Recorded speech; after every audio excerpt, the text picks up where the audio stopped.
Many people with disabilities want to work and can work. The biggest need is connecting with employers who want to hire those job seekers. This is actually an entire profession of employment support professionals, typically called job developers, who serve to connect people with disabilities and employers. But sometimes it's simply a parent or a friend looking for this connection. And we all know that people with disabilities have a variety of skills, interests, and abilities. So we can't keep putting them into the same jobs over and over. In this video, I'm going to show you how to use a strategy that decreases the effort and time needed to invest in finding good matching employment opportunities for each job seeker. Hi, I'm Deb Russell, and I bridge the gap between business and disability. My career has been devoted to disability-inclusive competitive employment. I spent 15 years serving people with disabilities and the systems that support their employment. Although I had a master's degree in rehabilitation counseling, I didn't know how to develop jobs, so I was trained by my colleagues. And through that training and work in this industry, I was taught that job development is the equivalent of asking for a favor or begging for something. That job seekers will need special accommodations, and the employer will be resistant to providing them. I learned that employers are greedy. I was told that I must convince employers to hire my clients, and after placing one client, that I needed to start over again in searching for an employer for the next one. Then I spent 7 years at Walgreens helping the company employ people with disabilities in a way that was fair to employers, customers, and shareholders at a substantial scale. Since leaving Walgreens, I've been helping employers and employment service providers connect. Now I understand how employers think about hiring and what makes them want to hire people with disabilities. And I want all job developers, coaches, teachers, parents, and job seekers with disabilities to be more effective in the match between job seeker with a disability and employers. Very simply, I wish someone had suggested this to me when I started out as a job developer, or even if they had taught this to me 1 or 2 years into my time in this industry. Because these strategies make the job easier and produce better results for the job seekers and employers. If I had known then what I know now, I would have been much better at helping more clients find good jobs, and I would have been less frustrated and more confident when approaching employers. Let's first just bust the assumption that every time you're helping a person find a job, you have to start over again to ensure it's an individualized opportunity. This just isn't true. Employers have lots of different needs for employees. However, the true secret is in tapping into an employer's network of other employers to capture those opportunities as well. It's the ultimate value proposition for relationship management. Just because our job seekers are individuals does not mean that we have to start over again. The secret to this strategy is how you use your time to maintain relationships and remembering that it's okay to maintain relationships when you don't necessarily have a job seeker that meets their hiring needs at that very minute. The past 8 years, I've spent most of my time teaching job developers the skills of developing effective relationships with employers. But recently I realized that most have a gap in understanding how to maintain those relationships and why doing so makes their jobs and lives easier, even when they don't have a matching job seeker. When I worked for Walgreens and learned to better understand business and employers, I realized the secret is in relationship maintenance. This video is about managing employer relationships. If you need to improve your skills in finding employers or developing relationships with them, those are covered in my other online courses, like Tactics to Find Employers That Want to Hire People with Disabilities and Modern Job Development, all of which are located in my online school. The good news is that we don't have to dedicate hours to maintain relationships with hundreds of extra employers. We just need to take 5 minutes to maintain the relationships we've already started. If you're doing job development the way most people are, your time is split between serving the job seeker, finding the employer, and documentation and other miscellaneous administrative things. But we invest hours each month in starting a relationship with employers and taught that when an employer is not a fit for our current job seekers, that we should drop them like a hot potato and move on. This video is simply demonstrating why investing minimal time to maintain those relationships will return hours to you. I took a survey of job developers, and on average, it takes 5 hours of job developers' time to initiate and leverage a connection with an employer for each job seeker. And most job developers are serving an average of 3 clients per month, and average developing relationships with 3 employers to get 1 placement.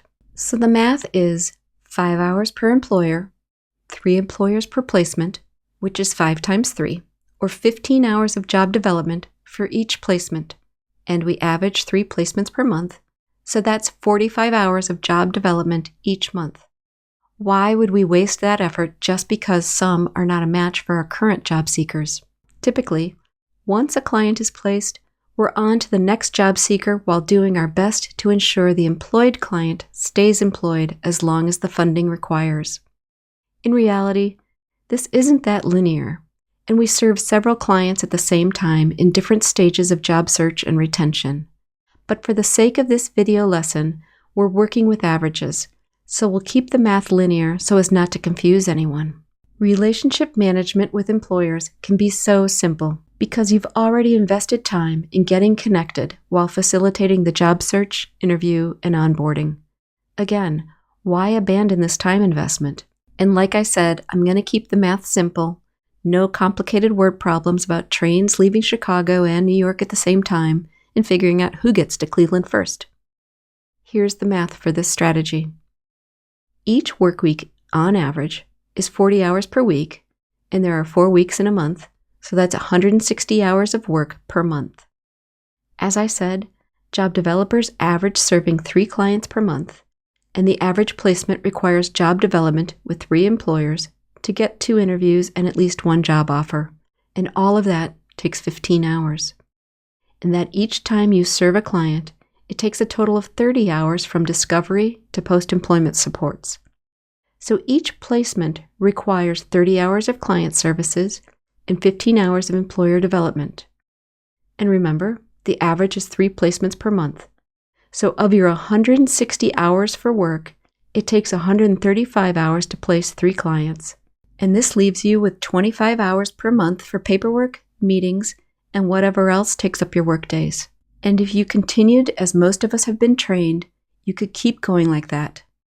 That's how I was trained, and I did it for 9 years.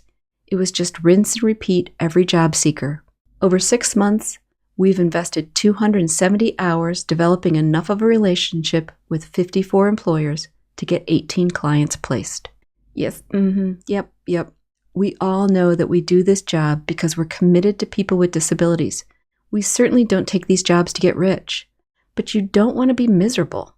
The work that we do is rewarding, but it also can be easier and less of a struggle. Walgreens taught me that you cannot be successful in job development without a solid foundation of relationships.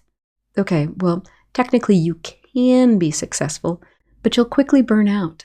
So if you want to enjoy your job instead of dreading it, use the strategy I'm going to show you, and your job becomes more pleasant and will allow you to look forward to work every single day. Using this strategy, those first 6 months, you'll operate just as I described, except you invest 5 minutes per month to reach back to each employer and each potential employer and check to see if they're hiring now or know someone else hiring. You'll also want to see if they have any questions or if you can provide any resources. After 6 months of doing this, your total time in developing relationships with new employers and maintaining the previous ones is up to 138 hours per month. And so by month 6, compared to month 1, it means that you've had to squeeze all of your administrative work into 22 hours a month instead of the original 25.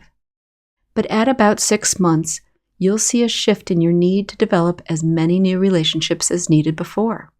At this point, you'll only need an average of 2 new employer relationships developed instead of 3, which means you've now freed up 12 hours in 1 month, and your admin time can go back to 25 hours per month.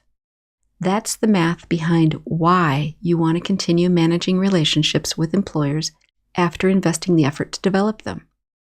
The value in those relationships is not simply that you can place your new job seekers, but gives you the base of 54 employers who will pick up the phone when you call or respond to your emails every time and become your ally, passing on connections to their network. Like I said, after 6 months, this strategy reduces your need to develop new employer relationships to 2 per job seeker. So you save yourself 72 hours or 9 full days after 6 months. If you've taken the Modern Job Development course, you can use the negotiation techniques taught there to leverage extra time off, or negotiate a bonus based on the additional revenue your agency will earn when you serve more clients. Either way, the regression continues, and by the end of your 2nd year, you have a very robust list of employers who you speak with each month using relationship management techniques, also called nurturing. At the end of 2 years, your network is large enough that you can serve many more people, take more paid time off, or earn a nice bonus. All because for 6 months, you invested 5 extra minutes per month to employers you previously would have dropped. But it isn't just the time you gain. This also makes your job easier. I always felt fake, not worthy, rattled, like I was chasing the clock and I never had enough time. I was overwhelmed and felt like a fish out of water. I felt like I was bothering someone or begging. Does job development make you feel that way? Once I've been managing relationships versus developing them, I feel confident, true to myself and my values. I feel peaceful and natural.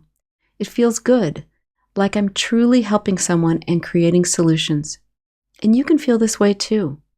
Your relationship with employers will be authentic because now it's based on offering resources or solutions and not asking someone or pestering someone to do something for you. And whether you serve one client at a time from discovery to employment success, or you have multiple clients at various employment stages, the strategy and the math still work. In my other courses, I teach how to develop, manage, and therefore maintain relationships as the core to your success in modern job development. But even if you don't take those courses, this strategy will help you save time, make your job easier, and help more people with disabilities get employed. It just takes 5 extra minutes a month for 6 months to save you 72 hours in the following 6. My favorite way to maintain relationships is via LinkedIn. It's so easy and free to use, just 5 minutes a day. But I explain that strategy in my LinkedIn workshops. We do these jobs because we care about people with disabilities, but that doesn't mean we can't use this strategy to make it a little easier and more pleasant.